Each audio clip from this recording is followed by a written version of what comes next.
임태기가 있기 때문에 사실은 화학적 유산이라고 하는 거 있잖아요. 화학적 유산이 뭐냐면 이 착상이 되고 나서도 이렇게 생리처럼 흘러내리는 경우가 3분의 1 정도, 한 25% 이상 이렇게 된다고 그러더라고요.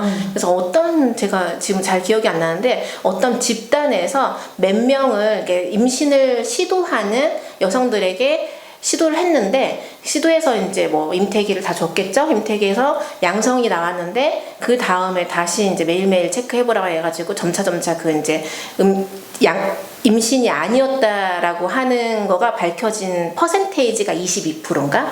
이렇게 된다고 하더라고요. 그러니까, 보통 그냥 만약에 이 검사를 안 했으면 보통 생리라고 생각하는 수준의 것이 생리혈로 나왔을 수도 있는 거죠. 그러니까 너무 빠르게 검사하는 것이 뭐 마음은 좀 편할 수 있겠지만 또 어떤 면에서는 화학적 유산을 알고 나면 또 그걸로 인해서 되게 정신적인 이런 게 있기 때문에 사실은 검사를 가능하면 생리가 지나서 검사하는 거가 좋다. 좀 더 확실하고. 그래서 옛날에 그러니까 어르신들도 귀한 자식일수록 뭔가 이렇게 확실해지기 전까지는 좀 입을 다물려고 하는 얘기를 했었거든요. 맞아요. 그러니까 이제 그렇게 흘러가는 것들이 있는데 그거를 혹시라도 자기가 주어진 그거라 생각을 하면 잃었을 때 많이 마음적으로 힘들 수 있으니까.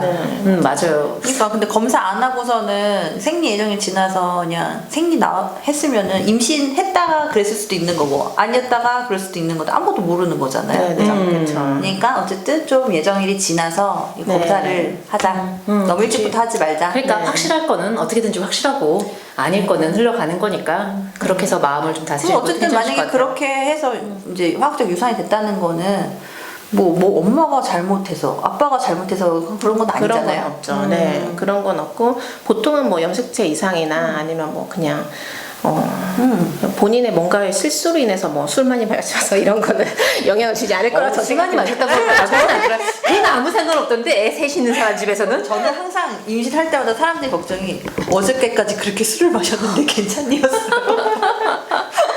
네. 그러니까 그래서 이제 보면 이 검사하는 방법 어떻게 하셨어요? 검사를?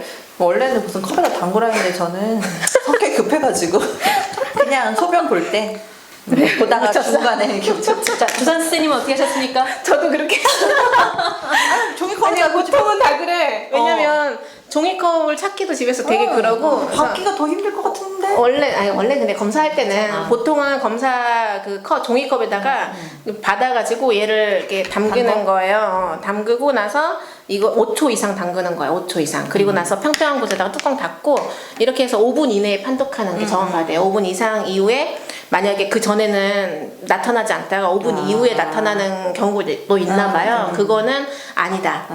판독이 그렇게 하면 안 된다라고 하는 거고.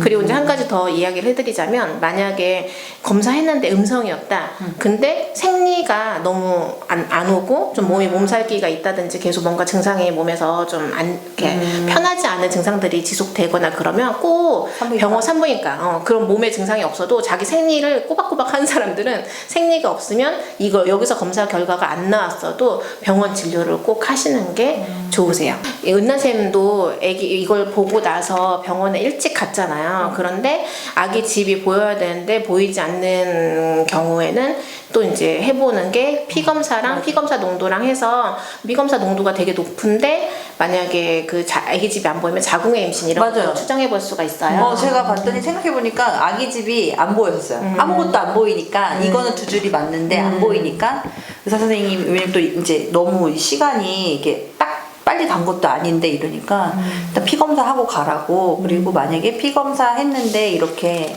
임신이 맞다고 하고 아기 집이 계속 안 보이면은 자궁의 임신일 수도 있다니까 너무 무서운 거예요. 맞아요. 그래가지고 이따가 하루인가 있다 전화가 왔나 저녁 때 전화가 왔나 빨리 병원에 와보라고. 왜냐면은 이게 피검사상 임신이 확실한데 지금 안 보이면 안 되는 시점인 것 같다. 너무 농도가 뭐 그랬나 보지.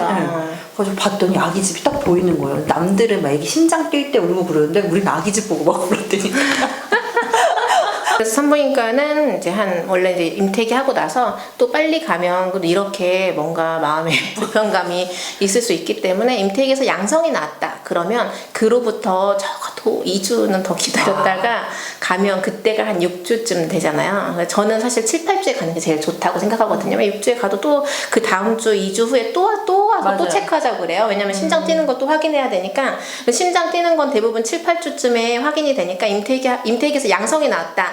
그러면 3주쯤 후에 병원에 가서 초음파를 보시면 대부분 심장이 이제 잘 뛰고 그렇게 되고 있거든요. 그래서 그렇게 좀 가시면 좋을 것 같아요. 근데 자궁의 임신일 수도 있는 거잖아요. 자궁의 임신은 이제 배도 아프고. 배도 아프고. 그렇게 되면 이제 모든 사람들이 다 일찍 가서 해서 확인하고 해야 되죠. 그러니까 이게 뭐 배도 좀 아프고 평소랑 또 다른 증상이 있고 이제 그렇게 하면 이제 또 병원에 가는데 그렇지 않고 너무나 편안하고 괜찮은 몸 상태다 그러면 3주 후쯤 가셔가지고 검사하시는 것도 좋을 것 같아요. 네. 그러면 이런 임신 테스트기 말고도 초기 증상으로 좀 알 수 있는 혹시 그런 걸까? 라고 생각할 수 있는 증상들이 뭐가 있을까요? 근데 아까 말했던 착상열 같은 것도 그러니까 착상열 같은 경우는 임신한 여성이 한 20% 정도한테서 나타난다고 그러거든요. 그러니까 많진 않은데 그래도 있을 수 있으니까 보통의 생리랑 좀 다른 느낌으로 약간 묻혀지는 그런 출혈이 있다 그러면 착상열일 수 있지 않을까 이렇게 생각을 해보시면 좋을 것 같아요. 그리고 이제 뭐 생리가 늦어지는 것, 또 무슨 증상 있었어요? 컨디션이 안 좋았어요. 감기 기운. 몸살처럼. 그리고 저 아는 분들은 유방으로 가슴으로 느끼는 분들도 되게 많아요. 가슴이 되게 빵빵해지고 부은 느낌이 계속 좀 약간 지속되고 그리고 소변 되게 자주 보게 되잖아요. 소변을 보는 이유가 그 HCG 호르몬 자체가 골반으로 혈액량을 막 많이 보내게 돼요. 그러면서 혈액이 많이 모이게 되니까 방광을 압력을 주잖아요. 그러니까 가면 소변이 별로 안 나오는데 자꾸 소변이 보고 싶은 그 빈뇨 증상 같은 게 있을 수 있다고 그러거든요. 그래서 그런 게 있을 수 있고, 네, 질 분비물 같은 게 많아질 수 있고, 그리고 아랫배가 또 어떤 분들은 당기는 듯한 느낌? 그런 느낌도 경험한다고 그러고, 근데 아프면 병원 가서 확인해 보셔야 되겠죠? 네, 그렇게 하고, 냄새에 민감해지고, 토하거나, 입덧하거나, 예. 그리고 너무 계속 졸린 느낌? 피곤한 느낌. 피곤한. 난 밤새서 그런 줄 알았지. 출산. 근데 나는 왠지 이 증상이 생리 전 나의 증후군이랑 되게 나도 약간 이 가슴 커지고 이런 거는 생리 전에 커지니까. 그러니까 그런 게 비슷한 호르몬인가 봐. 근데 이상하게 에이 설마 그럴 때 보면은 임신이지. 테스트기는 생리 예정이 좀 지나서 그리고 2주를 받고 뭐 컨디션 뭐 이런 거 뭐 다른 특별히 너무 아프거나 이런 증상이 없으면은 한 3주 뒤쯤에 가서 초음파를 확인해 보면은